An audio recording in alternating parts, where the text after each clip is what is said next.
السلام علیکم دوستوں، the message media YouTube channel پر روزانہ رات 10 بجے چلنے والے سفر معراج کے شاندار سلسلے میں آپ کا استقبال ہے۔ گزشتہ ویڈیو میں ہم نے اس بات کو سنا تھا کہ اللہ کے رسول صلی اللہ علیہ وآلہ وسلم جس وقت طائف سے مکۃ المکرمہ کو واپس تشریف لائے تھے، اللہ پاک نے آپ کے لیے بطور اعزاز اور بطور شرف معراج کا فیصلہ فرمایا، اور آپ جب مکۃ المکرمہ میں آرام کر رہے تھے تو اللہ تبارک و تعالیٰ نے آپ کے پاس فرشتوں کو بھیجا۔ معراج کے واقعے میں پروردگار عالم نے اللہ کے رسول کو جو اعزاز دیا اور مکی زندگی کی تکلیفوں کے بعد جو راحتوں کا سامان فرمایا، اس سلسلے میں واقعہ معراج کا ایک اہم پیغام اس سے پہلے کی ویڈیو ہمارے اس سلسلے کے ایپیسوڈ 8 میں آپ نے سنا تھا۔ مسلم، بخاری، تفسیر ابن کثیر میں ہے کہ حضرت انس بن مالک رضی اللہ تعالی عنہ اور حضرت ابو ذر غفاری رضی اللہ تعالی عنہ فرماتے ہیں کہ ایک رات راجح قول کے مطابق رجب کی 27ویں شب کو حضور اکرم صلی اللہ علیہ وسلم حضرت ام ہانی کے گھر میں سونے اور نہ سونے کے درمیان تھے، جیسا کہ آپ کچھ جاگ رہے ہوں اور کچھ سو رہے ہوں، اور بعض روایات کے بقول حضور اکرم صلی اللہ علیہ وسلم حتیم میں، اور بعض روایات کے بقول خانہ کعبہ اور شیب ابی طالب میں تھے، جبکہ حضرت ابو ذر غفاری رضی اللہ تعالی عنہ کی روایت میں ہے کہ میرے چھت کو کھولا گیا اور میں خانہ کعبہ میں تھا۔ آپ نے غور کیا کہ ایک روایت ہے خانہ کعبہ کی، ایک قول ہے شیب ابی طالب کا، اور ایک ہے ام ہانی کے مکان کا۔ ان تمام اقوال میں علامہ شبیر احمد عثمانی رحمۃ اللہ علیہ نے یہ تطبیق دی ہے کہ معراج کے واقعے کی رات حضور اکرم صلی اللہ علیہ وسلم اپنی چچا زاد بہن حضرت علی ابن ابی طالب رضی اللہ تعالی عنہ کی خاص اور سگی بہن اور ابو طالب کی صاحبزادی حضرت ام ہانی کے مکان میں سو رہے تھے، اور ان کا گھر شیب ابی طالب اور خانہ کعبہ کے قریب تھا، اور چونکہ آپ صلی اللہ علیہ وسلم ان کے گھر پر آرام فرما رہے تھے، اس لیے آپ نے میرا گھر یعنی بیتی کہا۔ اس طرح تطبیق دی ہے، تمام روایتیں جمع ہو جاتی ہے کہ یکایک دو فرشتے جبرائیل حضرت میکائیل علیہم السلام اور بعض قول کے مطابق 3 فرشتے تشریف لائے۔ اللہ کے رسول فرماتے ہیں کہ انہوں نے مجھے اٹھا کر چاہے زمزم کے پاس رکھا۔ حضرت جبرائیل اور حضرت میکائیل نے مل کر سینے کا آپریشن کیا، یعنی سینہ چاک کیا، دل کو باہر نکال کر زمزم سے دھویا، پھر جنت سے لائے ہوئے سونے کا برتن جو ایمان اور حکمت سے بھرا ہوا تھا اس کو میرے سینے میں انڈیل دیا، اور پھر سینے کو بند کر دیا۔ دوستوں اور ساتھیوں، 3 باتیں ہمارے سامنے آئی ہیں۔ پہلی بات، آپ صلی اللہ علیہ وسلم آرام فرما رہے تھے، چھت کھولا گیا۔ دوسری بات، آپ صلی اللہ علیہ وسلم کا سینے مبارک چاک کیا گیا۔ اور تیسری بات، آپ صلی اللہ علیہ وآلہ وسلم کے قلب اطہر کو زمزم سے دھویا گیا۔ آپ صلی اللہ علیہ وسلم آرام فرما رہے تھے اور چھت کھولا گیا۔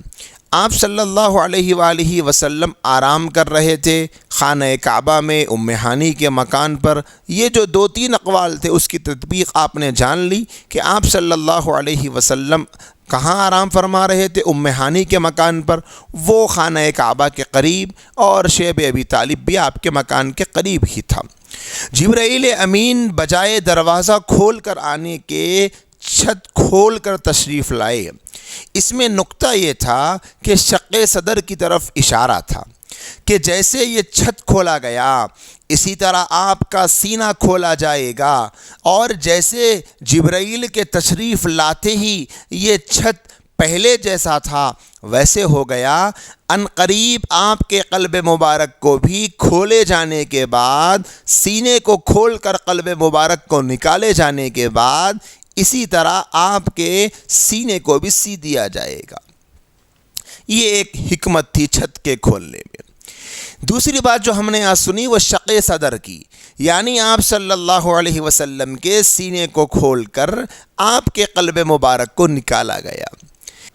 غور کر دیکھنے کی ضرورت ہے کہ آج اس دنیا میں اتنی ٹیکنالوجی ترقی کرنے کے بعد اگر کسی انسان کو آپریشن کروانا ہو تو کتنے ٹیسٹ کروانے پڑتے ہیں، کیسی ٹیسٹنگز کی جاتی ہے، بی پی، شوگر اور بھی بہت ساری چیزیں چیک کی جاتی ہے، پھر اس کے لیے بڑی بڑی تیاریاں کی جاتی، آلات کا انتظام کیا جائے گا، اور طرح طرح کی کوششیں کرنے کے بعد پھر پیشنٹ کو ایک مخصوص کمرے میں آپریشن تھیٹر میں لے جایا جائے گا، اور پھر آپریشن کرنے سے پہلے بے ہوش کرنے والے ڈاکٹر کو بلایا جائے گا، اور کتنے احتیاط کے ساتھ آپریشن کیا جاتا ہے، سرجری کی جاتی ہے، دل کے بارے میں کتنی نزاکت کے ساتھ اتنی بڑی ٹیکنالوجی کے بعد بھی ڈاکٹر اپنا رول ادا کرتے ہیں۔ لیکن اللہ کے رسول کے ساتھ جو معاملہ پیش آیا کہ آپ کے سینے مبارکہ کو چاک کیا جا رہا، نہ کوئی نشتر ہے، نہ کوئی قینچی ہے، نہ کوئی آلہ ہے،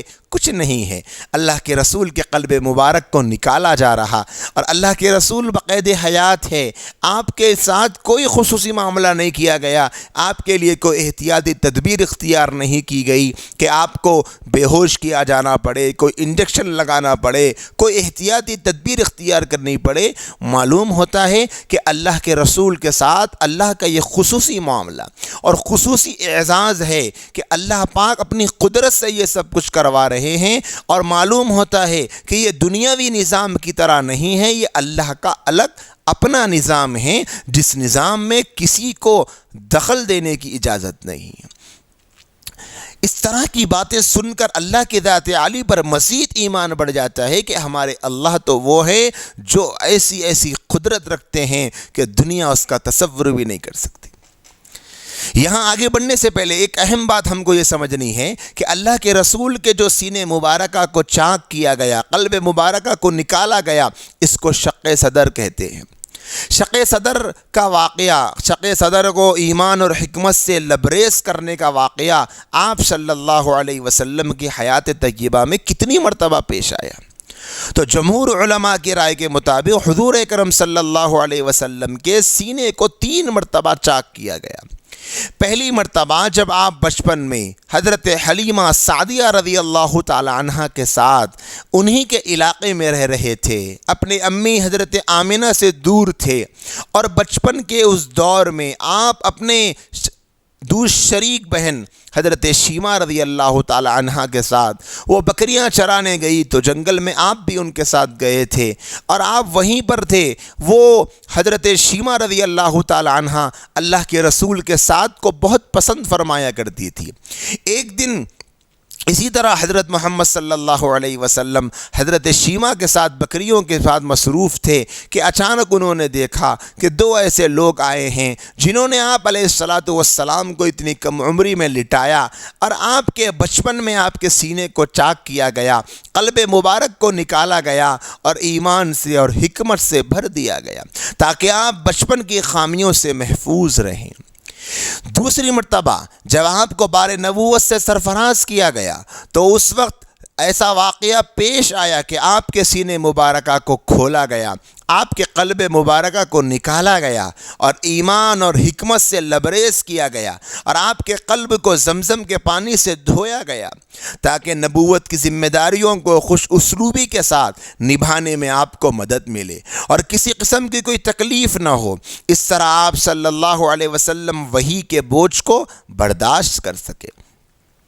پھر تیسری مرتبہ جب آپ صلی اللہ علیہ وسلم کے ساتھ اسراء و معراج کے سفر کا آغاز ہونے والا تھا تو اللہ کے رسول علیہ السلام کے سینے مبارکہ کو کھولا جا رہا، قلب مبارکہ کو نکالا جا رہا، اور اسے زمزم کے پانی سے دھویا جا رہا۔ ایمان اور حکمت سے جو تشت بھر کر لائی گئی تھی وہ آپ کے سینے میں انڈیلا جا رہا۔ کیوں؟ تاکہ دوسری دنیا کی سیر میں یہ معاون ثابت ہو، مددگار ثابت ہو، اور ملائے اعلیٰ اور خالق کائنات سے ملاقات کا شرف حاصل کرنے میں دل میں ڈر، خوف، گھبراہٹ پیدا ہو کر اس عظیم نعمت میں حائل نہ ہو۔ دوستوں اور ساتھیوں، اللہ کے رسول صلی اللہ علیہ وسلم کے سینے مبارکہ کو چاک کر کے قلب مبارک کو نکالا گیا، پھر اس میں حکمت اور ایمان بھرا گیا۔ اللہ تبارک و تعالیٰ تو اس بات پر بھی قادر ہے کہ بغیر شق صدر کے، یعنی بغیر سینے کو کھولے ہوئے، ایمان اور حکمت سے آپ کے قلب مبارک کو لبریز کر دیتے۔ یہاں رک کر دو باتوں کی طرف اشارہ سمجھنے کی ضرورت ہے۔ سب سے پہلی بات تو شق صدر کر کے آپ کے قلب کو نکالنے میں، پھر ایمان اور حکمت کو بھرنے میں دراصل آپ کی قوت یقین کو بڑھانا تھا کہ اللہ تبارک و تعالیٰ کہ میرے ساتھ خصوصی معاملہ فرما رہے ہیں، اللہ کی ذات عالی پر یقین مزید بڑھ رہا ہے۔ اللہ کی ایک مدد میرے ساتھ یہ بھی ہے کہ میرے قلب میں ایمان اور نور بھرا جا رہا ہے، حکمتیں بھری جا رہی ہے۔ اور دوسرا اشارہ یہ ملتا ہے کہ آئندہ آنے والے خلاف عادت واقعات کے لیے ماحول تیار کیا جائے، چونکہ دستور یہ ہے کہ جو شخص اس قسم کے حالات سے گزرتا ہے اور جو شخص اس قسم کے واقعات کا مشاہدہ کرتا ہے، اس میں بڑی شجاعت اور بہادری اور دلیری کا ملکہ پیدا ہو جاتا ہے، کیونکہ ایسے حالات سے ایک مرتبہ گزر چکے ہیں کہ قلب مبارک نکالا جا رہا، یہ کوئی معمولی بات تو نہیں تھی۔ اللہ کے رسول صلی اللہ علیہ وسلم کی زندگی میں یہ شق صدر کا واقعہ تھا جو آپ کی حیات طیبہ میں 3 مرتبہ پیش آیا۔ معروف سیرت نگار حضرت مولانا ادریس احمد کاندھلوی رحمۃ اللہ علیہ نے ایک اور رائے یہ بھی دی ہے کہ آپ جب جوانی کی دہلیز پر قدم رکھ رہے تھے تو اس وقت بھی آپ کا شق صدر ہوا تھا۔ پھر اللہ کے نبی علیہ السلام کے قلب مبارک کو نکال کر زمزم کے پانی سے دھویا گیا۔ زمزم کے پانی سے آپ کے قلب مبارک کو دھونے میں کیا حکمت تھی اور زمزم کے پانی کی کیا اہمیت ہے، زمزم کے پانی کو اللہ نے کیا فضیلت عطا فرمائی، کیوں زمزم کے پانی سے آپ کے قلب کو دھویا گیا، کیا جنت کا پانی نہیں لایا جا سکتا تھا؟ انشاءاللہ ان سوالوں کے جوابات ہم آئندہ ویڈیو میں دیکھیں گے۔ اللہ نے اگر زندگی باقی رکھی تو کل اس اگلی ویڈیو میں ہم آپ سے ملاقات کریں گے۔ جب تک کے لیے میرے لیے، پوری ملت کے لیے، پوری انسانیت کے لیے خیر کی، بھلائی کی، امن کی دعائیں کرتے رہیے گا۔ السلام علیکم ورحمۃ اللہ وبرکاتہ۔